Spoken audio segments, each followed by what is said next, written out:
Good afternoon. It's Wednesday, the 16th of November, 2022, just after 1 o'clock. Welcome to UK Column News. Your host today, Mike Robinson, myself, Brian Gerrish. We are delighted to be joined by Alex Thomson, bringing us Eastern approaches from the Netherlands, and Debi Evans, our UK Column nursing correspondent. We'll get straight on with the big news of the day, which of course is the missile on Poland yesterday.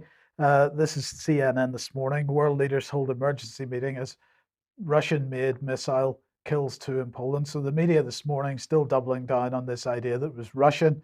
And Brian, despite the fact that the Polish were saying yesterday to the media, do not preempt the investigation, they doubled down on this narrative. It's like the media in UK want World War III, Mike. I think this is absolutely appalling, the reporting. It's misleading, it's propaganda, it's clearly, agitating for war. And the major titles in UK, I think, should be absolutely disgusted with themselves, because what they have reported is a disgrace. Let's have a look at the Times here. So the headline, you've got a little preview just now. Russians blamed for fatal strike on Poland. What came in on the bottom of this, and this headline front page was taken from the BBC website. So this is BBC comment at the bottom of your screen. Many of Wednesday's front pages lead on the explosions in Poland, which killed 2 people. The Times reports on the theory that Russia could be behind the fatal missile strike near Poland's border with Ukraine. The US and other international powers said they were investigating, but are yet to apportion blame, while Ukraine has dismissed the possibility the strike could have been caused by one of its air defense missiles. So when you see comment from the BBC, really you don't know whether this is the BBC or whether it's pure Ukrainian propaganda. But essentially this was the message, it's the Russians. But if we read into the article, it did say here, unnamed senior US intelligence officer blamed the Kremlin for the stray missiles. So an anonymous person, that's hearsay, Mike, but then it went on to say the White House and the Pentagon insisted it was too soon to point the finger of blame at Moscow directly, but that's exactly what they did in their headline. So we're going to say the Times headline here spins the facts. This was the newspaper. Well, this one's pretty blatant. Putin's war spills into Poland. And comment in what is that? A sub-headline bullet, which is on that front page, said, if confirmed, strikes would be the first time NATO territory hit in Ukraine war. Was it Putin's war? Well, actually, what we're seeing more and more evidence for is this is NATO and the EU's war. Here's the Daily Telegraph, graphic picture, of course. And clear-cut, Russian missiles strike Poland. There we are, couldn't get more blatant than that. But what have we got reported? Photographs from the Polish frontier show a large crater next to an upturned vehicle. Fire chiefs confirmed the fatalities, but said they had not established the cause of the blast. I've got another little inset here. A senior US intelligence official said that Russian missiles were responsible, but the Pentagon said it could not immediately corroborate the report. So I'm going to put in here the Telegraph just deliberately lying in its headline, and presumably the Telegraph wants World War III. Metro here, Russian missiles hit Poland, killed 2 people in Poland, to US intelligence sources said, but no mention in this front page text that the cause of the blast is not confirmed by the Pentagon or by the Polish. So the Metro is deceiving the reader here by omission, effectively. The Mirror doing the same thing, very clear, Russian bombs hit Poland. And the Guardian was this one, Russian barrage strikes Ukraine amid claims missiles hit Poland. So at least they've got claims there over the missiles hitting Poland. I found this comment very interesting from The Guardian. The White House, this is the White House said it could not confirm reports of a stray missile. So we'll give The Guardian probably the best of the bunch at the moment. sorry, I'll come back to this, Mike. There's so much of this stuff. I've slightly confused myself here. The White House said it could not confirm reports of a stray missile coming out of Poland. That was the bit that confused me, and it's done it to me again. So, what are they talking about here? Was this an air defense missile fired out of Poland? By the Polish. By the Polish. So, have we got a battle going on where nation states are now fully involved? I don't think so. I think this is just poor reporting from The Guardian, but apologies for confusing you on that one. Daily Express here, well, it's top left. Russian missiles kill 2 in Poland, so more deception. But I had to say, I did pick up on this secondary headline here of the royalty meeting the stars while we've got little boys dying of mould, presumably living in appalling conditions. But that's Britain's royalty for you. The star, if we translate to this star, was just dross, not worth buying, or probably only good for lighting your fire with. But this one, I think, is from you, Alex. You've got some comment about the UK column. I'll just pop it on the screen. Yes, Neat Feet, who has an avatar that says no more lies, replying to a now deleted original tweet by a Dominic Tagon, almost certainly about the big story of last night, replies simply, I think I'll listen to UK column news tomorrow before deciding what the likely truth is here. Puzzled face emoji. It's gratifying that thousands of people, just going by the slightly non-representative pool of Twitter, do say when big events hit the news, we'd like to see some UK column analysis of the mainstream media before rushing to judgment. In your segment there, I think I've related the poor journalism in The Guardian, the penultimate slide there. It's a miscoordinated participial clause. What would have been unambiguous, and as I edit UK column pieces, this is how I would have changed the word order, would have been reports coming out of Poland of a stray missile. But of course, the word order reports of a stray missile coming out of Poland is ambiguous and used to be trained out of people even before they became journalists at school or college. Not anymore. Well, let's have a look at the pictures that have arrived from the site of the grain elevator in the border village in the Lublin Voivodeship, which is the source of the action, the village of Przewodów.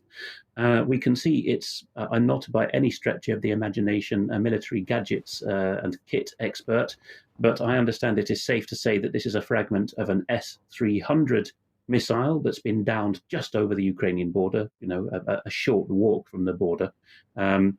You can see the bolt pattern that's been highlighted. These are S-300 fragments. They're labeled here, and I do not know the provenance of the labeler. I will admit that, and I'm very happy in any of these details to be corrected. We're not like the mainstream media in that regard. We'll always publish a correction on screen. But you can see that the torch or flashlight focus on the images of these fragments in the field has been blown up with an inset showing a bolt pattern, a thread and a band and a couple of notches, identifying what kind of kit this is. An S-300, of course, is a surface-to-air missile system in the normal run of events, and many Eastern European countries have it. One of the possible and maybe deliberate ambiguities here that the West is using is that S-300 is produced by Russia and exported to allied countries and former Soviet and former communist bloc countries, and is held in stock by a number of those countries. In that sense, you can get away with calling something a Russian missile, even if it is in the armed services batteries of Poland or Ukraine. And indeed, as early as last night at 10 p.m. Central European time, the same time all the way from here in the Netherlands to Poland, the original journalist who broke the story in Radio Z, Z-E-T, the first local Polish platform that, or national Polish platform that arrived at the scene, their correspondent Mariusz Gierszewski at 8 minutes past 10 in the evening was already tweeting in Polish, my intelligence source states that this fragment of missile that's landed in Przewodów comes from the armed forces of Ukraine as early as 9 p.m. or 8 minutes past 9 British time last night, when all the hoo-ha was going on. So plenty of time, Alex, to deal with front pages. Absolutely. Front pages, even in these digitized days, are done sometime around midnight, give or take an hour, in my understanding. And of course, with the time difference, it was already the next morning or late into the previous night in Bali, where all the great and the good of the world are gathering for the G20, where you may have seen footage of Biden giving a stark answer no to the question, what happened in Poland? And then local White House people detached to the president's entourage, then with a wave of the arm cleared people out of the room. But plenty of time to have corrected this. Obviously, the intent was to let this go uncorrected for a news cycle. Yes. Okay. Well, let's add a little bit more to that. So this is the MASH Telegram channel showing the upturned trailer at the back there and the big hole in the ground and so on, and more on that. And let's just do a quick translation. So they were saying in the photo, a fragment of the rocket that fell on a Polish grain dryer. This is the S-300, an anti-missile defense weapon, which is in service with the armed forces of Ukraine. Now let's have a look at the. We've seen the media response. Let's look at the political response. Initially, Dmytro Kuleba, the Ukrainian foreign minister, said conspiracy theory to the accusations that it was Ukrainian. But let's have a listen to what Rishi Sunak had to say about this at the G20 conference. Good afternoon. Yesterday at the G20, my fellow leaders and I directly confronted the Russian foreign minister with the illegality and brutality of his country's war in Ukraine. Barely 12 hours later, more than 80 Russian missiles rained down on Western Ukraine, killing civilians and destroying civilian infrastructure. In the wake of these attacks, today we held an urgent meeting of allies to underscore our solidarity with Ukraine and Poland. I also spoke to Polish President Duda this morning to offer my wholehearted support and assurance that the United Kingdom stands steadfastly behind him and his people at this worrying time. We should all be clear, none of this would be happening if it weren't for Russia's invasion of Ukraine. This is the cruel and unrelenting reality of Putin's war. And as long as it goes on, it will continue to devastate the global economy. Well, that sounded like a little bit of a threat at the end there, but let's bring Jens Stoltenberg on screen. Good afternoon. Yesterday at the G20, my fellow leaders and I directly confronted. Right, let's bring Jens Stoltenberg on screen and see what he had to say. If we could, Stephanie, please. Thanks. And so he said, spoke with President Duda about the explosion in Poland. I offered my condolences for the loss of life. NATO is monitoring the situation and allies are closely consulting. Important that all the facts are established. So they're starting to suggest that perhaps it's important that they might want to get to the bottom of this, but nonetheless, it didn't stop the media. In the meantime, here's Rishi. And who's that on the right? Oh, Mr. Trudeau. And look, they're using a mobile phone. Now, I wondered, did they only use an approved mobile phone there, Brian? Because as we know, mobile phones, their leaks happen on mobile phones. And they were phoning Zelensky to have a discussion with him about the situation. And then we had the G7 getting together to discuss the whole thing with Biden and so on. They're all there. So let's, sorry, before I just looked at the picture, Mike, and I thought it looks to me like an IKEA sales room is the impression I got, but I don't mean to be disrespectful from the setting. Yeah, okay, so let's just have a look at what the G7 said when they released their statement. We condemn the barbaric missile attacks at Russia perpetrated on Ukrainian cities and civilian infrastructure on Tuesday. We discussed the explosion that took place in Poland. We agreed to remain in close touch to determine appropriate next steps. We reaffirm our steadfast support for Ukraine, and even as the G20 meets to discuss the wider impacts of the war, and they'll express their condolences and so on. But here was the thing. What was it the Ukrainian defense minister said earlier? Conspiracy theory. Unfortunately, the latest this morning was that it was not a conspiracy theory, because Biden has admitted this morning and published by Reuters just a couple of hours ago that it was a Ukrainian air defense missile which was responsible for the Poland blast. And he's citing a NATO source. So Alex, what are your thoughts? I wonder in the first instance, Mike, what size of entourage President Biden took with him on Air Force One to Indonesia, if he is still there, as I understand he is. Normally, there's not a few military officers involved of such a seniority that they will have been trained on such basic things as the S-300. And again, with my zero military experience and simply as a former Russia and Eastern Bloc watcher, one knows that S-300 is these days a pretty basic and increasingly obsolescent air defense system to protect cities and military bases. So out in the sticks on the border between Lublin and Lvov oblasts, there's not really a need to have many batteries right there. The question is the range, right? So 120 kilometers is the maximum range, well under 100 miles, or even the extra long trajectory adapted S-300, which is surface to surface version. And that, as far as I understand from the inventories, has never been claimed by the armed forces of the Ukraine to be in their inventory. Belarus, a Russian ally, does have them. But even the nearest salient of Belarus, the southwesternmost point of that country, is well outside that radius. What's inside the radius is Lvov, the largest city in western Ukraine, which is very likely to, well, is known to have S-300 batteries protecting both the civilian and military stuff around there. So that should have been obvious to anyone with a military uniform on or an analyst hat on around President Biden, even last night, European time. Yeah. Yeah. Well, I'll just add here that, of course, if you want to get the truth of what's going on now, very often you have to go away from propaganda outlets such as the BBC and look at social media, being careful, of course, as to what their allegiance is.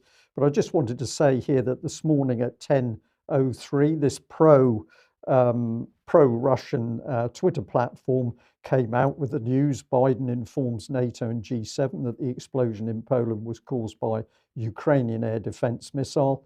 And then they've got further comment on here from the NATO Secretary General, no confirmation that the incident in Poland was the result of deliberate actions. So you compare this with the fact, as we've shown, the propaganda from the UK and the Western media is just astonishing. The BBC did eventually walk back on it. So this was the update to their webpage this morning while we were preparing the news. Live, no sign, missile hit was intentional attack, Polish president. And then we actually get an admission that it was very likely the explosion was caused by the Ukrainian air defenses themselves. There was some other comment in a summary here. So it's got President Duda saying it's very likely that the missile explosion was Ukrainian air defense.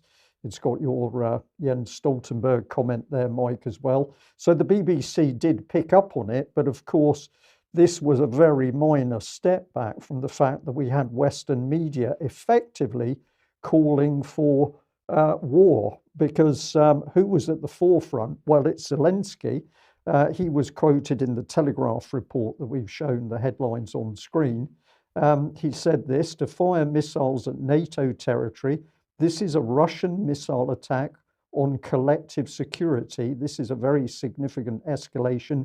We must act.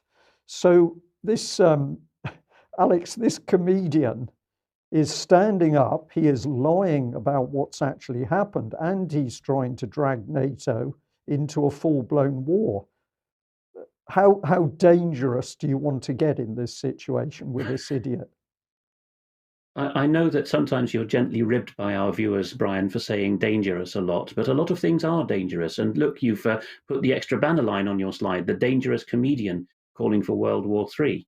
I don't know whether the viewers saw that, but comedians are particularly dangerous. A comedian is a more skilled actor than a deadpan actor usually. And Zelensky has a long history of convincing deadpan comedic acting. He's really quite known in the former Soviet space for this, for his flippancy with serious themes. Even when he was a chat show host, one of the biggest singers in that part of the world, Vakhtan Kikabidze of Georgia, was on his chat show some time ago. And Zelensky didn't, treat him with respect as the granddaddy of the Russian-speaking musical world. He just quipped that he was yet another Georgian illegal immigrant in the country. Even in those days, people were shocked at just how clumsy and how nonchalant he was. And that was simply with, a doyen of the musical world. And now we're getting on to international and world war type events. And Zelensky's got the same attitude. He just clicks his fingers and wants people to dance to his tune. Yeah, and of course, what the Western media is doing is ramping up his profile so that people believe in what this man says. They think he's telling the truth. Well, the cynicism goes on because he added this to his statement, and I want to say now to all our Polish brothers and sisters, Ukraine will always support you. This is so cynical, so unpleasant. But of course, presumably he's going to support Poland by dropping missiles on them while he fights his war for NATO and the European Union. The BBC, of course, was busy sticking in the knife as usual. So here was an article that was up this morning. Why did Russia invade Ukraine and has Putin's war failed? This is by Paul Kirby, Europe editor. And if we have a look at this little embedded video clip, pure propaganda, but you make your mind up. This is the video that you can see, or you saw just now, with the man sitting on the box of mortar rounds. Let's see what the video said.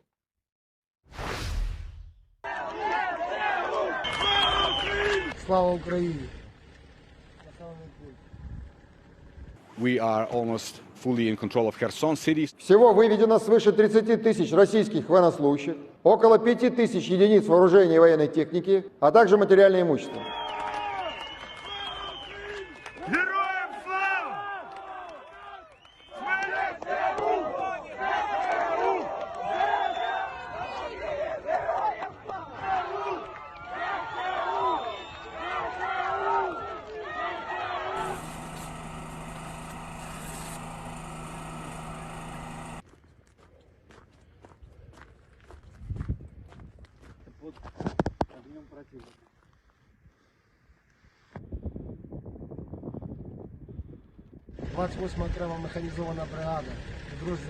It's too early to be complacent. This war is far from over. Well, there we go. Just little clips, pure propaganda put together by the BBC to supposedly inform people as to what had happened in Kherson in under a minute. But Alex, I found it fascinating that the military advisor was speaking there, and he was named as an advisor. So is this part of the US or Poland or the UK? We don't really know.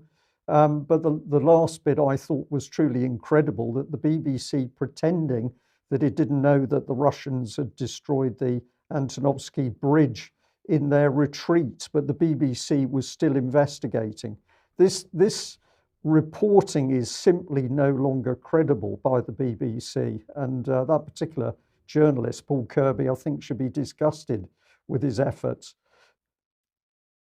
I think that's fair enough. In major conflicts, the BBC, through the world wars and it wasn't around in the First World War, in the Second World War, the Cold War, major skirmishes in that time, would accept at face value what the central command of the side that Britain wasn't supporting said, certainly about the blowing up of a bridge. So it would have been German or Soviet forces say that this bridge has been blown up, and that would be carried by the BBC. But now this drive for trust and their version of impartiality leads them to put these cynical comments on screen, which those listening in audio only won't have seen, that the BBC hasn't yet ascertained why the Antonivsky Bridge has collapsed, as they rather ridiculously said. That military advisor that you spoke of, if I read the caption in time and recalled it properly, it's Yuri Suk was the name. I haven't come across the man's name, but doesn't he have a very cut glass British or American accent? Somewhere in, as often with Slavs who speak English very well, you can't quite tell. There's features of both phonologies, but I cannot believe that a senior or mid-ranking regular officer of the Ukrainian armed forces would have just such good English as that, as to say it's too early to be complacent in this war, with perfect pronunciation. No, I think the man is a civilian, as you say. I think he's a civilian advisor, and of course, being complacent in the war because he knows that the West is going to drive this war for as long as possible. But just a bit more comment on Paul Kirby's article here. The big headline, what was Putin's original goal? And he lays in, apparently he knows what the military plans of Putin and Russia were in the early days, because he points out how they haven't achieved any of their objectives. But this interested me here because he starts off talking about the Russians' desire to demilitarize and denazify Ukraine. And then in comes this little bit. It was framed as an attempt at preventing NATO from gaining a foothold in Ukraine. This is conflating issues. But basically, we've got to remember here that Russia clearly stated its concerns about NATO forces coming into Ukraine, and particularly nuclear weapons in Ukraine. So either this man is very ignorant of the politics in the area. I don't believe that's the case. I believe that he's writing a very clever article in order to obfuscate reality and mislead the public. And if you follow it on through, where he says that the Russian military campaign just doesn't add up, what does he do? He simply quotes Ukrainian claims. So we've got rid of facts, and we just simply claim what the Ukrainians have said. But in the second paragraph down here, he's talking about the negotiations, which he said, well, of course, Ukraine wanted the negotiations, but they just broke down. That's his final two words. They just broke down. But we know, of course, they didn't break down. They were undermined by the West, with Boris Johnson's name coming up very strongly. So I'll end it there, because the BBC, really, what a disgraceful organisation. And are they calling for peace in Ukraine? No, they clearly want to ramp up World War III. And just a final comment on Zelensky, because of course it was only yesterday that he was at speaking at the G20 virtually, I believe, calling on them to support his efforts for peace. So please choose your path for leadership, he was saying, and together we'll surely implement the peace formula. Yeah. He was using the word peace once again, and well, there we go. A day later, and something happens, and he's reversing his position once again. Well, this is life as a puppet, isn't it? Right. At 1 minute he can go in one direction, and the next minute the strings are pulling him in another one. But meanwhile, on the battlefield, horrific things going on. Just going to show you this little clip, which I'll talk through. This is, of course, how much of the battle is being fought by drone surveillance of the battlefield. This is the Ukrainians trying to hide a SAM system in a barn. But as we see, it does not end well for the Ukrainian troops and their piece of equipment. And this is happening really across the whole of the battlefield in Ukraine. Small numbers of Ukrainian troops are being hunted out and destroyed. And the longer the war goes on, the worse it is going to be. And a pretty vicious end as a drone missile slams into that location. But if we just pop that on screen, we just bring this in. The comments coming across social media here. So a SAM system gets hidden in a barn, so that's putting it under the protection of what is largely civilian infrastructure. And the comment here coming in that they, the West, will write that the Russian armed forces are hitting peaceful farms. And this, of course, is reality. People are identifying that the propaganda coming out of the West now is truly disgraceful. But don't worry, the Ministry of Defence is ready to the rescue, and we're going to be building more frigates, Brian.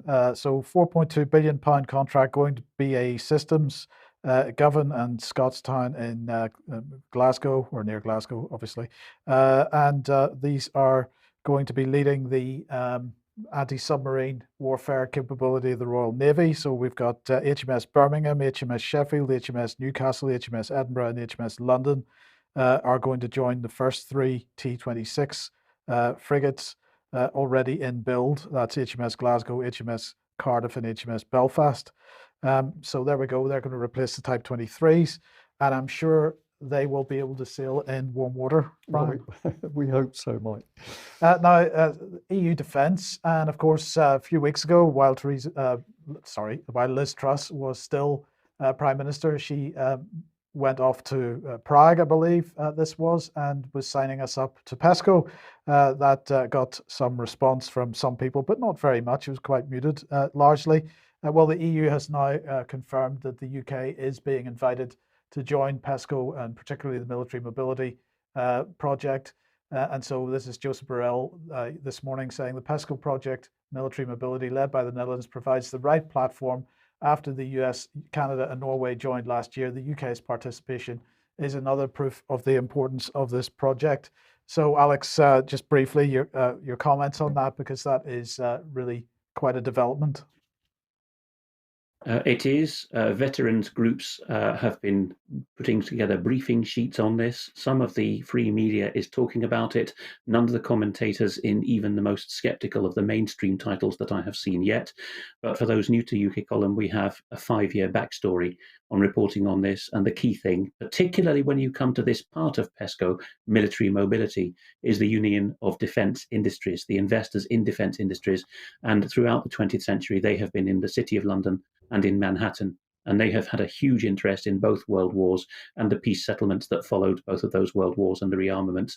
And it's on that basis, explicitly so, this isn't me editorializing, it's on that basis, as admitted by both the US and the EU in its triangle building its own Pentagon in Brussels, that the project was of interest to the United States because it represented a huge amount of US defense industry input and foot in the door to European markets. And of course, military mobility is the sharp end of that because we have 2 large ports here, one in Belgium, one in Netherlands, Antwerp and Rotterdam. And not only do they export Germany's goods to the world and bring Chinese goods into Europe, but they are the way in which Uncle Sam can roll out his tanks and bring them across the North European plain to Poland in case any things go bang in the night, as we saw last night.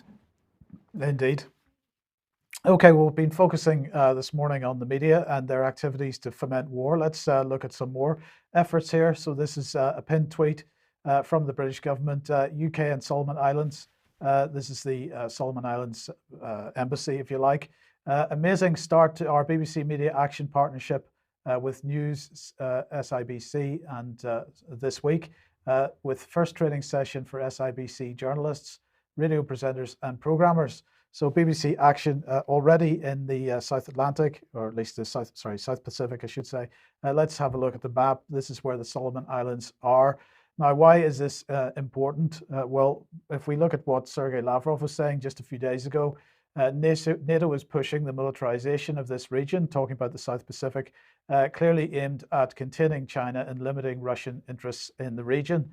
And we've mentioned BBC Media Action many times. Here's their website, the BBC's international charity, as they're describing it.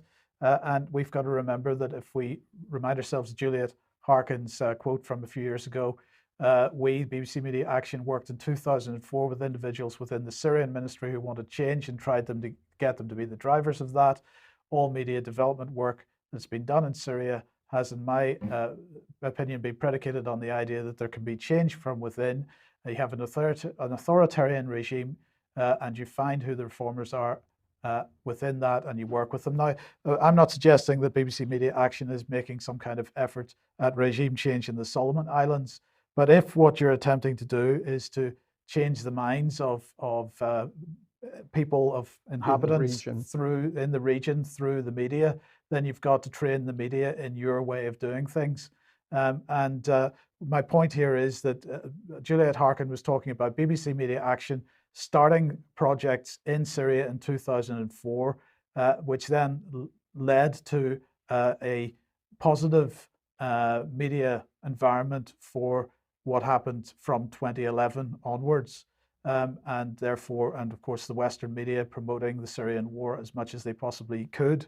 Now, I'm suggesting that those are the types of timescales we might want to be looking at. If BBC Media Action is starting to become active in the region, then perhaps we're looking at 8 to 10 years before there's some kind of hotter action, shall we say? Yes. So we should be paying attention to that, and we should remember that, of course, BBC Media Action is being funded by the Foreign and Commonwealth Development Office in this. So fcdospending.ukcolumn.org if you want to keep a track of what BBC Media Action, what sort of money they're getting. Yeah, so this is the velvet glove, Alex. Get in, control the media, set the agenda, get the sound bites out, and then the military, the NATO units can come in due course. It might shock people to hear you put it that way, Brian, but you've ruminated for a while on it, and we've seen this happening on various continents. It does look that way. And no disrespect to the honest Solomonese people, but it's pretty easy as a media environment to manipulate. I was actually at boarding school with an Australian lad whose father at the time was at the Commonwealth Secretariat in London, but the previous posting of my friend's father was Australian High Commissioner to the Solomon Islands. And back in the late 80s, so this wasn't like Dark Ages, this is still modern times, the Solomonese press in Honiara was reporting that Sir Maxwell Gaylard, the Australian High Commissioner, that's the equivalent of ambassador within Commonwealth countries, was putting on a diver's uniform at night, or a snorkeling uniform, and swimming out to the US warships anchored in the bay to get his secret instructions. And this stuff was digested by the Solomonese. So, people can laugh at, third world gullibility, but I'm afraid there are a lot of countries where people do believe what they are told, particularly in television broadcasts, much more than they are in Western countries. And that is, I'm afraid, the pool in which BBC monitoring can stir. Yeah, thank you.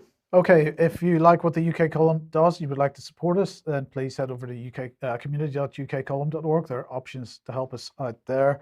You could pick something up at the UK Column shop. And thank you very much to everybody that's been picking up a beanie hat for the winter. That is much appreciated. But to share material on the various platforms. Now, Alex, let's have a look, or is this you? Sorry, I just wanted to put in a little bit of an advert here for the tremendous work that the ladies are doing in Wales. Today is the second day of the court case where these mothers are challenging the Welsh government on the implementation of religious and sex education, which is clearly designed to groom young children. The mothers put their case in the court yesterday. There was an hour left at the end of the day for the government to start its response. And one of the interesting things that came out is it appeared that the Welsh government was very clear in its defence to try and distance itself from the idea that the religious sex education policy had come in via the UN and UNESCO. However, all the documentation which the mothers have and have submitted for evidence shows that that is indeed the case. So this is not something which has been cooked up in the first instance, even in Westminster, and then come through to Wales as a separate country, separate region. No, this is policy which has come out of the UN. So we have to wait and see what happens today.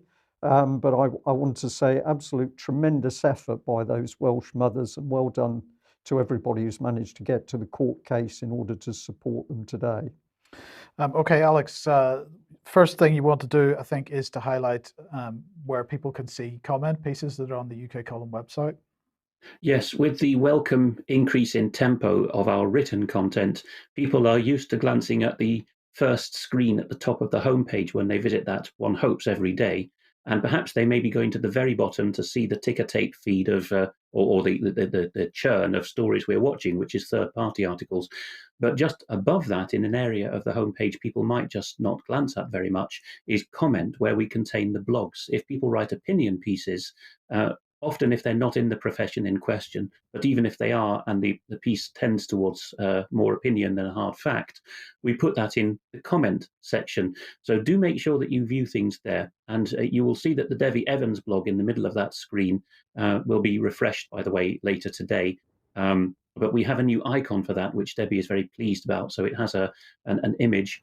And if people are wondering where the back issues are of the Debi Evans blog, for example, the 8th of November one hasn't been there for a full week and will probably be replaced today by the new one, then go to the latest blog you can find in that comment section and click on the Debi Evans name at the top of the article in the byline, and you will see her back catalogue of pieces written, not just her blogs.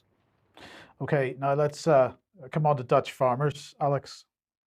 Yes, this rumbles on, and Money Circus is written by a man who knows the British deep state very well, who actually used to live in The Hague. He now lives in Tbilisi, Georgia, and comments on East-West relations quite a lot. But he's very astute, as the name of the blog on Substack would suggest, on money matters. So in that regard, the Money Circus author, Paul, has written this crisis update, which our own viewer, Azra Dale, has also reblogged on her own Substack page. people will be aware that farmers have been told that if the part of the country in which they farm, even if they own the farm outright, has been zoned as urban only, the argument is that that's for large numbers of immigrants to come and populate strip cities.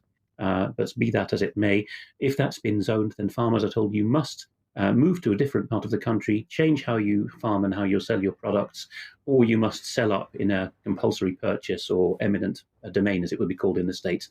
Now, here's the comment part of the end of the article, the assessment, although it contains, again, facts. People shouldn't be carried away with this difference between comment and fact. They're often interwoven in our pieces, as in anyone else in the mainstream media. The comment is this: farmers own about 70% of the Netherlands. Let's put that back on screen. If the government expropriates, that's what we're talking about in this supposed first world country, and it's been the term boerenonteigning, or expropriation of the farmers, has been current in the Netherlands for a year and a half now. If the Dutch government expropriates half the farmers, that will be 35% of all land. And this country isn't as small as people think it is. You know, it takes a few hours to drive across.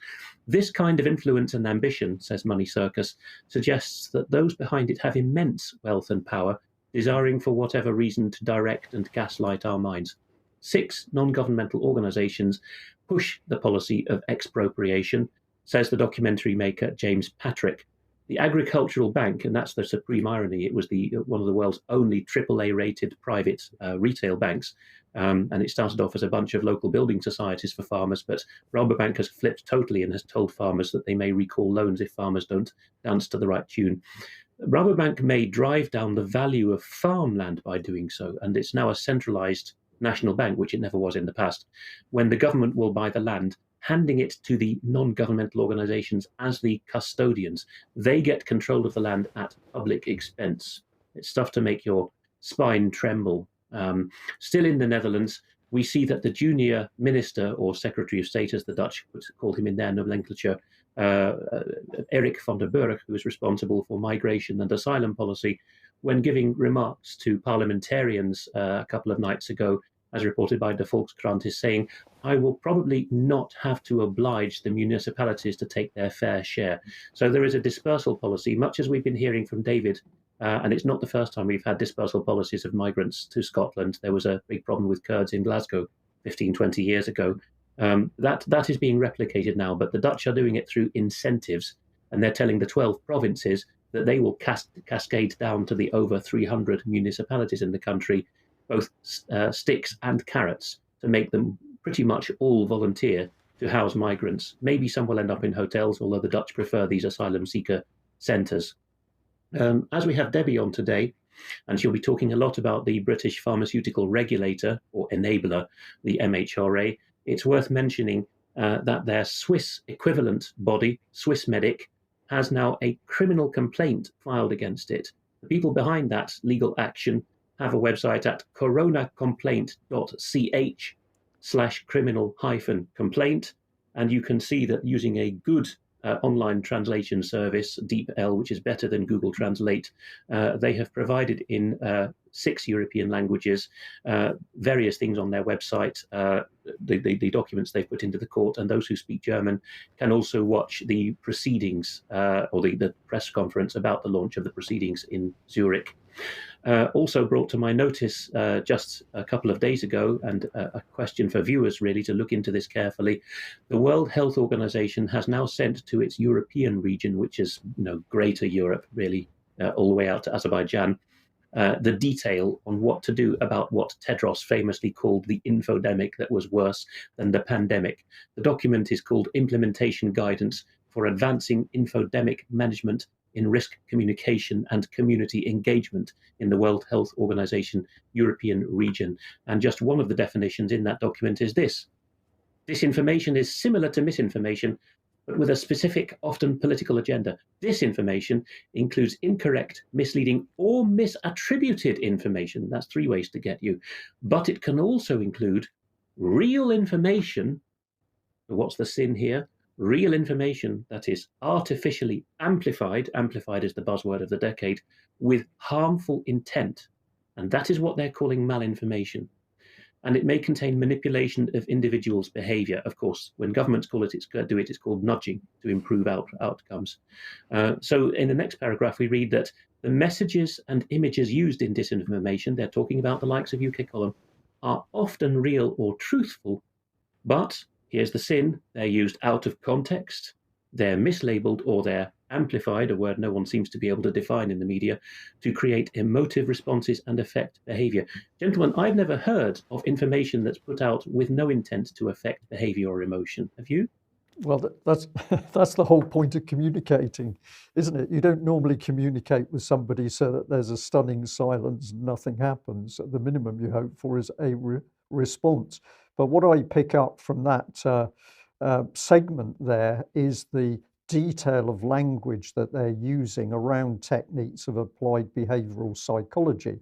So I think they're giving their own game away, because their analysis of what other people, such as the UK Column, may do, they are revealing that their own heads are absolutely full of applied psychology, and their wish is to manipulate the population.